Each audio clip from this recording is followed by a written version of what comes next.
Where does this depravity come from? How can you, as someone is begging for their life, someone who has done nothing wrong, someone is asking you, please, you don't have to do this. Someone is saying, please, can we just pray? How can someone be so callous, so depraved, to be able to go face to face with this innocent person and just take their life? On March 5th, 2008, Eve Marie Carson was kidnapped by two unknown men. She begged for her life, but it became clear to her that her culprits wouldn't be letting her escape alive. In such a dark and overwhelming moment, the young girl didn't think about her own life. Rather, she asked her culprits to pray, maybe so that their sins are forgiven. Eve Marie Carson was a brilliant and outgoing 22-year-old student at the University of North Carolina at Chapel Hill. Hey y'all, my name is Eve Carson and I'm your student body president. It's great to be in Chapel Hill. If you're a returning student, can't wait to see you again. If you're a new student, welcome to the Carolina family. So this is the Student Government Office, room 2501 in the new Student Union, and as your representation, this office is here for you. We've got computers you can use, there's a printing station, there's another printer on the other side, and here we've got a lot of people moving in. This is Lauren, she's a senior class marshal. She would have had an incredibly bright future ahead had she not been ruthlessly killed. But with only over a month left in her term, young Eve bid an adieu to the world. What exactly happened on March 5th, 2008? Who was responsible for her death? And what possibly was the motive the killers had in mind when they heartlessly took an innocent life? Welcome to Bizarre Cases. Today we'll be having a look at Eve Marie Carson's life and merciless death. Without further ado, let's walk into the edge of the unknown. Eve Marie Carson was born November 19, 1985, in Athens to Bob and Teresa Carson. She has one brother, Andrew. She was president of her high school student body and a recipient of the prestigious Morehead-Cain Scholarship. She was offered scholarships at Princeton and Yale universities, but chose UNC because she wanted to attend a public school. At UNC, she was a North Carolina Fellow, a member of the Phi Beta Kappa Honor Society, and was double majoring in political science and biology. As student body president, Carson served on the board of trustees and on the committee that conducted the search for a chancellor to replace James Moser. She traveled to Wyoming, Ecuador, and Egypt during her Morehead-Cain summer experiences. She tutored students at Frank Porter Graham Elementary School and Githens Middle School and worked with girls on the run. Carson was a pre-med student who was majoring in political science and biology. She had a long list of honors, awards, and achievements to her name. She was student body president, a member of the University Board of Trustees, and involved in honors programs at the university. She excelled academically and was a member of the Phi Beta Kappa Honor Society, as well as a recipient of several scholarships. In addition to academics, she had an interest in volunteering and spent time tutoring elementary and middle school kids. Carson was especially vocal about providing students more predictable increases in school tuition and fees, one of her major platform points when running for student body president. She had also traveled to different countries to volunteer as part of study abroad programs. She was due to graduate soon and had already received a prestigious job offer from McKinsey & Company. Carson had a promising future ahead of her, but on the morning of March 5, 2008, her life took a sudden turn when she was murdered in cold blood. She was the student body president of the University of North Carolina. Her body was found last week, lying on a street about a mile from campus. She had been shot several times. Encouraging as the developments today are, we are still a community in grief. We have come together during this difficult time to comfort each other and to help heal our community. But we also still must offer comfort to a family in mourning, to Eve's family. The day before her murder, Carson attended a basketball game with her friends where the University of North Carolina Tar Heels played Florida State. Her friends wanted to hang out after the game, but Carson declined, saying that she had to study. Carson went directly to her apartment. This is when Demario James Atwater and Lawrence Alvin Lovett enter the scene. On the night of March 4th, Lovett had called his friend Jason McNeil and asked him to drive him and his friend Rio, possibly referring to Demario James Atwater, to Chapel Hill where he wanted to rob someone. McNeil declined, and Lovett instead drove his mother's car to Chapel Hill, where he and Atwater searched for a victim. It was around 3:30 a.m. on March 5th when 22-year-old Atwater and 17-year-old Lovett decided to take a walk on the street where Carson lived. They were both looking for someone to mug. Atwater and Lovett had committed several crimes and were on probation for breaking and entering and possession of a firearm. They saw Carson through the window of her apartment. Carson had just opened an email on her computer at 3:35 a.m. She had then decided to step out of her apartment and was walking towards her car when she was confronted by Atwater and Lovett. The two then saw Carson going towards her car. They forced their way into Carson's car with Lovett getting in the driver's seat and Atwater getting into the back seat. They forced Carson into the back seat, where Atwater held her hostage with a gun to her head. The two threatened Carson and took her to several ATMs to rob her. At 3:55 a.m., they robbed her of $700 at an ATM at University Mall in Chapel Hill. They also tried to rob her at an ATM in Durham, but were unable to withdraw money. During this time, Carson started pleading for her life and praying. Lovett told a friend of his that during the crime, Carson tried to reason with her captors, telling them that they did not have to do what they were doing. Young Carson had told them to take whatever they wanted but to let her go. All of that, however, was to no avail. Atwater and Lovett decided they had to kill Carson because she had seen their faces and could identify them to the authorities. They took her to a densely wooded neighborhood around a mile from UNC to carry out the killing. When Carson realized that they would kill her, she asked them to pray with her. According to testimony by an informant, both Atwater and Lovett remained unmoved by Carson's plea for mercy and prayers and just decided to shoot her in an execution-style killing. Carson was shot 5 times. She first suffered shots in her right shoulder, right upper arm, right buttock, and right cheek from a .25 caliber handgun. Blood found in Carson's lungs during her autopsy indicates that she was still alive and breathing after being shot with a handgun. The 5th and fatal shot she suffered was from a sawed-off 12-gauge shotgun. It went through her right hand, indicating that she tried to shield herself, and into her right temple and brain. According to a forensic psychologist and criminal profiler, the manner in which Carson was shot showed a complete lack of regard for another person. According to a confidential informant, later revealed as prosecution witness Jason McNeil, both Atwater and Lovett had shot Carson. Lovett told McNeil that he had shot Carson with the handgun, while Atwater shot her with the shotgun. According to Lovett's confession, Carson was still alive and moving after being shot several times with the handgun. Atwater then stood over her and shot her again, mercilessly killing her. March 5, 2008, after police responded to reports of gunshots from a woman who lived in the area. The witness later testified that she heard 1 gunshot, followed by a woman's scream, and then 3 more gunshots in rapid succession. Carson's body was found at the intersection of Hillcrest Circle and Hillcrest Road in Chapel Hill at approximately 5 a.m. The body was tilted on her left hip, with her right arm bent behind her head. Carson's roommates later identified her body. Her car had been abandoned by Atwater and Lovett. It was also later found by the police. This morning at approximately 9 a.m., a positive identification of the victim was made by police investigators and the Office of the Medical Examiner.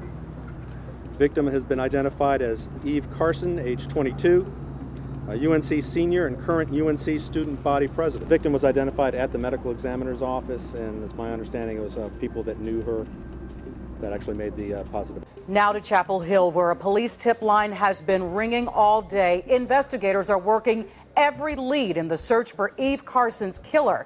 They're going through every inch of her SUV. It's believed the killer shot her in a neighborhood near campus, then took off in her truck. Our team coverage begins with Dan Bowens outside police headquarters. Dan. The police believed that robbery was the motive and decided to check the CCTV cameras at ATMs in the area. They were able to spot Carson's car on the CCTV, as well as her abductors in the car. Both Lovett and Atwater were arrested and charged with first-degree murders. In addition, carjacking, robbery, weapons possession, felonious larceny, and kidnapping charges were also brought against them. The two men arrested in the murder of UNC student body president Eve Carson are facing new charges. The Athens, Georgia native was found dead in the middle of a street in Chapel Hill, not far from the university's campus. A grand jury handed up 4 new indictments for 22-year-old Demario James Atwater and 17-year-old Lawrence Alvin Lovett, Jr. In addition to first-degree murder, the Orange County DA says both men also face charges of armed robbery, first-degree kidnapping, felonious larceny, and felonious possession of stolen goods.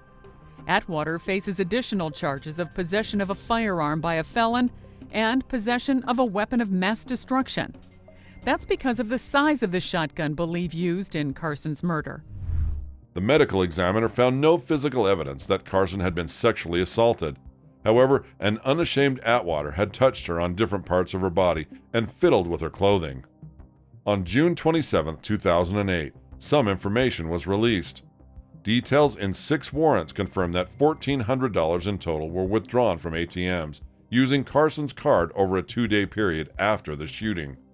They also revealed that Atwater admitted to being the suspect attempting to use the ATM card in a security video taken in a local convenience store, and that Lovett was indeed the person pictured in the original ATM surveillance photograph. The autopsy report was released on June 30, 2008. First-degree murder charges were filed against Demario James Atwater, who was 21 years old at the time. Approximately 5 a.m., Demario James Atwater, 21 years old, was taken into police custody after he was observed exiting the residence. Curran also said they are still looking for another suspect. This man, the driver in what was believed to be Carson's SUV at a bank ATM machine in this surveillance picture, 17-year-old Lawrence Lovett. And Lovett, who was 17 years old at the time, was arrested and similarly charged the following day. Lawrence Alvin Lovett Jr. should be considered armed and dangerous. We would encourage citizens not to approach him if they see him. Just 1 week after Carson was found shot to death in a neighborhood near UNC's campus, Chapel Hill Mayor Kevin Foy thanked the police for their hard work, but reminded everyone that a cloud of grief still lingers here. As encouraging as the developments today are, we are still a community in grief. We have come together during this difficult time to comfort each other and to help heal our community. But we also still must offer comfort to a family in mourning. We were in court in Hillsborough when Demario Atwater faced a judge charged with the murder of the UNC student body president. He's not the only suspect either. Chapel Hill and Durham police are looking for Lawrence Lovett. He is considered armed and dangerous. Warrants also charge him with Carson's murder. This, as of late this afternoon, a standoff unfolded at the home owned by someone with the same last name. Special enforcement teams rolled in and blasted down doors and windows. No word yet whether Lovett was inside. On July 7, 2008, both of them were indicted on additional charges of first-degree kidnapping and armed robbery. However, as a result of the Roper v. Simmons ruling, Lovett could not face the death penalty as he was under 18 at the time of the crimes. In 2010, Atwater pleaded guilty to the charges so the death penalty would not be pursued by the state. Judge James A. Beatty of the United States District Court in Winston-Salem sentenced him to life in prison plus 30 years. At the sentencing hearing, Atwater turned to Carson's parents and said, "I'm sorry for everything that's happened. No matter what the court did today, it would be far from anything I should receive." Carson's parents declined to speak during the hearing. I was prepared to talk about my life's problems, but I realized it would be a waste of time. It's not about me today, it's about me accepting my responsibility. He continues on by saying, no matter what the courts puts on me, it wouldn't be enough for what I did. He then turns and looks at Eve Carson's parents, saying, "I'm sorry for everything that happened." But that apology was his. It wasn't rehearsed, it wasn't discussed, it was what he stood up in court and gave. Atwater is currently serving his sentence at the United States Penitentiary, a high-security federal prison in California. Atwater's accomplice, Lovett, who was 17, pleaded not guilty to state charges like first-degree murder, kidnapping, and armed robbery. Lovett remained in custody awaiting his trial, which began on December 6, 2011. Lovett declined to testify during the trial. On December 20, 2011, a jury found Lovett guilty on all charges. Since Lovett was underage when the crime took place, he was also sentenced to life in prison without the possibility of parole. Neither Lovett nor Carson's parents spoke before the sentence was handed down.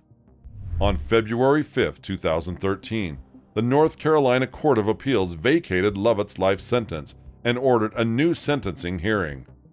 The decision relied on Miller v. Alabama, where the Supreme Court ruled that a mandatory sentence of life in prison without parole for defendants under 18 at the time of a crime is cruel and unusual punishment.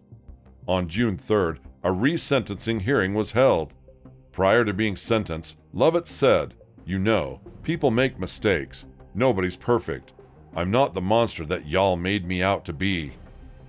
After Judge Alan Badur considered mitigating circumstances, Lovett was again sentenced to life in prison. If the person in this picture is not Lawrence Lovett, then an innocent man is going to prison for life without parole. But not one of the 12 men and women on Lawrence Lovett's jury believed it was anyone but him. We, the jury, unanimously to find the defendant, Alvin Lawrence Lovett, to be guilty of first-degree murder. The jury also found him guilty of kidnapping, armed robbery, and other charges. His victim, UNC student body president Eve Carson, was found shot to death in a Chapel Hill neighborhood in March of 2008. Her parents declined an opportunity to speak in court. So did Lovett, although he did point to his family and pound on his heart as he left the courtroom. Orange County District Attorney Jim Woodall said that Lovett was a predator and that he did not care about the consequences of his actions or about other people. A shameless Lovett also argued that the sentencing process granted the judge too much discretion, and since he was not corrupt, his life sentence was cruel and unusual. In 2014, the North Carolina Court of Appeals upheld Lovett's sentence. Lovett was also charged with the January 2008 murder of a 29-year-old Duke University engineering student, Avijit Mahato, but he was found not guilty in July 2014. Lovett is currently serving his life sentence. He was previously imprisoned at Pasquotank Correctional Institution, a close and minimum custody prison in Elizabeth City, North Carolina. In the prison, too, Lovett misbehaved and threatened to harm the staff. Lovett is now serving his sentence at the Noose Correctional Institution. After her death, Carson was awarded the Chancellor's Award for Most Outstanding Woman in the Senior Class by the University of North Carolina. Today, her legacy lives on at the university. The university has established a scholarship in her name called the Eve Carson Scholarship. There is also an Eve Carson Memorial Run, an Eve Carson Garden, and even a distinguished lecture series in her name. The Chancellor concluded his email saying he knew how difficult it would be for students to comprehend something so tragic. He invited the university community to Polk Place this afternoon for an opportunity to grieve together. Our Carla Babb was there. Sobs, sorrow, and sheer disbelief. When word got out that yesterday's victim of a fatal shooting was student body president Eve Carson, the campus community stood shocked. She was one of my best friends here. She was one of the most loving people you ever meet, and it's words can't describe it right now. That smile, just, she lit up the room. Eve's case was brought to national attention again in 2009 after American Idolist finalist Anoop Desai, who was a friend of Carson's, talked about her death on the show and how it motivated him to audition. Eve was a star student before her death, and she shines like a star even when she's no more with us. People who remember and uphold her legacy are simply making sure that Eve's legacy lives on till posterity. However, wouldn't this have been less agonizing for the Carson family if the case was paid more attention to earlier on? Wouldn't it have been more pacifying to have justice sooner? Also, do you think that Eve's culprits deserved a harsher sentence instead? Please share with us in the comments section below. Thank you for watching this video. If you liked our efforts in the research of this video, Please make sure to like, share, and subscribe to our channel so that you never miss out on our content. Catch you in the next video.